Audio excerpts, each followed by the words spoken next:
Samsung had a pretty disastrous 2014. It saw its share of the smartphone market plummet, and at the premium end of the market it was unable to compete against smartphones like the iPhone 6.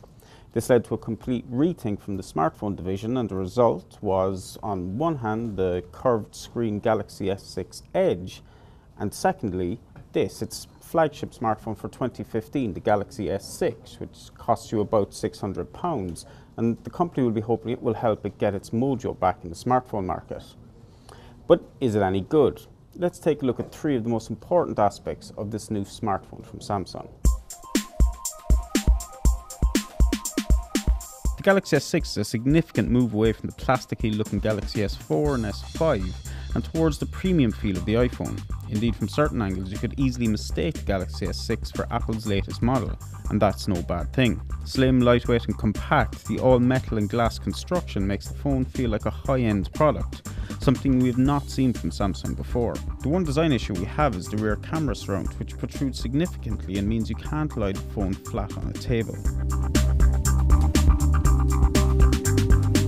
The camera on the Galaxy S6 range of smartphones has always been good, but Samsung has pulled out all the stops with the S6. The first thing that strikes you is how fast the camera is, capturing bright, sharp images almost instantaneously, with a neat feature allowing you to launch the camera at any time, even when the phone is locked, by double pressing the home button. Low light performance is great, and while the camera has a huge number of pro features, the camera app's interface is simple and means anyone can use it. The 5.1-inch display on the Galaxy S6 is simply beautiful.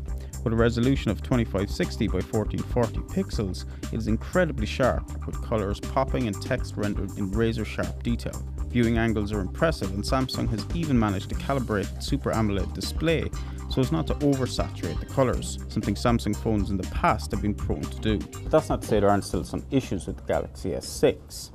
The redesign means that there's no longer a replaceable battery or micro SD card slot, which featured on previous versions of the smartphones from Samsung and were a really big feature for some customers.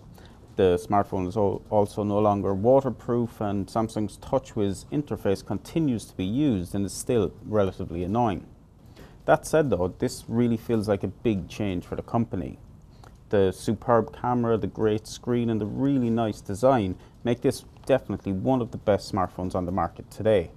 Add to that a really good battery life and a really fast processor, and you no longer feel that £600 is a lot to pay for this smartphone.